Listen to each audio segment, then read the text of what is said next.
بسم الله الرحمن الرحيم. أول حكاية، آه، زوجة أخي مدام نسرين وسيم الله يرحمها كانت مركبة وسيلة منع الحمل، وتنتها مركباها من بعد ولادة ابنها الصغير. هو في رابعة ابتدائي، يعني بقالها حوالي 9 سنين. حاولت تشيل الوسيلة دي عند دكتور في عيادة هنا عندنا في البلد هنا. الدكتور ده رئيس قسم النساء في المستشفى المركزي. حاول إن هو يشيل الوسيلة، بس لقى صعوبة، وهي اتألمت من محاولته دي. فقال لها تجيلي بكرة، هيبقى في دكتور تخدير، هنحاول وربنا يوفقنا إن شاء الله ونشيله. راحت تاني يوم بالفعل، أخدت لقت دكتور التخدير موجود، أخدت البنج وحاول الدكتور يشيله. قعد مدة مش قادر يوصله، اللولب غائر جوه بطانة الرحم ومش قادر يوصله. فقال لهم ما يعني كده مش هينفع يطلع أو يتشال إلا من خلال منظار بيتعمل في الرحم، وهو موجود يا إما في مستشفى الجامعة في شبين الكوم، يا إما في مستشفى القصر العيني في القاهرة أو المستشفيات الخاصة. بناء عليه احنا بدأنا نسأل، زوجها بدأ يسأل ويلف، عرف إن فيه دكتور أمراض نسا هنا في بركة السبع. بي... بيقدر إن هو يدخل الحالة مستشفى خاصة ويشتغل في المنظار دوت. الدكتور ده كان اسمه هيثم أبو علي حمزة. راحت له آه، مرة واتنين على أساس إن هو يحاول يشيله بإيده برضو، ما قدرش ومعرفش. فقال لها كده فعلا لازم يتعمل منظار رحمي.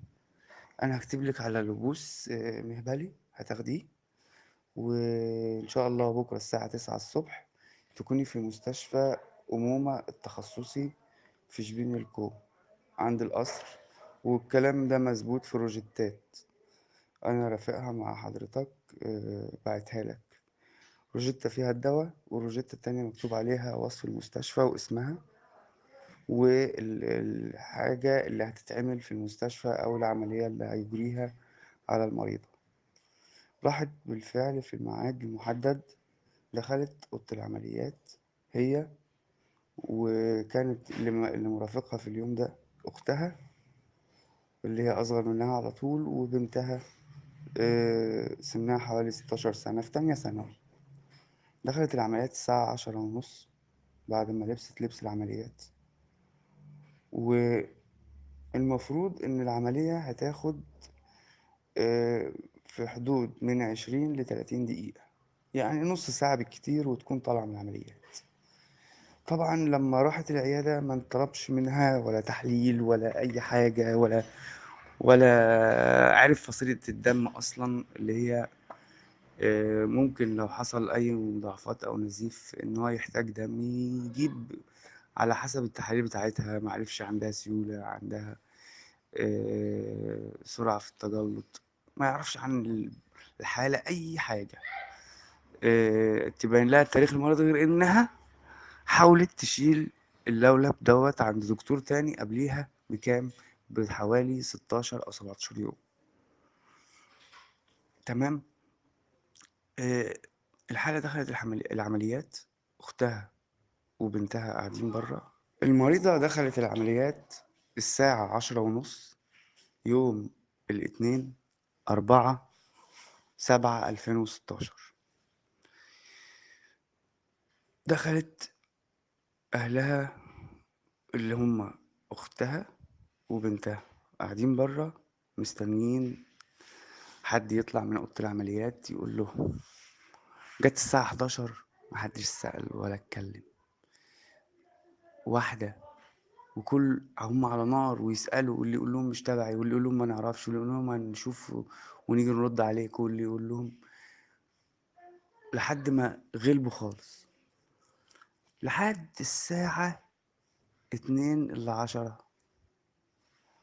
طلع لهم الدكتور بيقول لهم أنا قدرت إن أنا أوصل للولب بالمنظار، وعملت عمليتي بنجاح بنسبة 100%، وشلت اللولب. بس اتفاجئنا بإن آه، مدام نسرين وهي تحت تأثير التخدير قلبها توقف فجأة، وعمل لنا أزمة جامدة جدا، وحاولنا معاها وبقينا بنحاول بكل الإمكانيات إن احنا نرجعها ونشغل عضلة القلب من أول وجديد. وتمكنا من ده بعد مجهود، وهي دلوقتي بين ايدين ربنا وعلى الأجهزة بتاعة التنفس الصناعي، وإن شاء الله هتبقى كويسة. فساعتها هم حسوا بقلق، فبدأوا يتصلوا يعني بنتها بدأت تتصل بباباها، هي وأختها. كلموه: أيوة، الحق يا عصام، ده نسرين وهي في العمليات قلبها وقف، وبيقولوا إن هي آه، قعدوا يحاولوا معاها ولحد ما رجعوها تاني، وأنا خايفة يحصل مضاعفات وما نقدرش نسيطر عليها. فاتصرف، شوف حاجة، اعمل حاجة. هنا للحظ وللقدر، وعشان ربنا رؤوف رحيم، والدة زوجها اللي هي والدتي أنا كمان برضو، هي قاعدة في بلد تانية خالص، اللي هو محل عمل مدام نسرين ومحل عمل أخويا اللي سابه وقرر إن هو يستقر في بلدنا في بركة السبع. و لأنه زهق من القعدة في جنوب سيناء. فللحظ كانت والدتي جت في حوالي الساعة 11، وصلت البلد من غير أي مقدمات، وعشان العيد جاي وكده بس ما كانتش معرفانا يعني الميعاد مجيها يعني. بس يعني هي كانت جاية. المهم عصام اتصل بوالدته، قال لها: يا حاجة، مراتي حصل كذا كذا كذا، واختها اتصل بيا هي ودينا، وبيقولوا إن قلبها وقف وكده وأنا في الشرقية دلوقتي وجاي في الطريق، فروحي شوفي في إيه وحاولي تعرفي أو تتصرفي لو في حاجة، هم أكيد محتاجين حد معاهم. بالفعل والدتي راحت، وكانوا اخواتي البنات عرفوا فراحوا معاها. جاي على المستشفى، احنا في بركة السبع والمستشفى في شبين الكوم، وعصام في الشرقية، وانا كنت في شغل انا كمان برضو في بلد تبع مدينة اوسنا. والدتي راحت مش عارفة توصل للحالة، دخلت وصلت المستشفى. اه بتسأل، عايزة تشوفها، مش راضيين يدخلوها. عايزة تعرف هي فين، مش راضيين يقولوا أي حاجة، مش عايزين يعرفوهم أي حاجة. وفي تحتيم وغموض شديد جدا. بدأت تقلق، اخواتي بدأوا يقلقوا. والدها كان برضو جه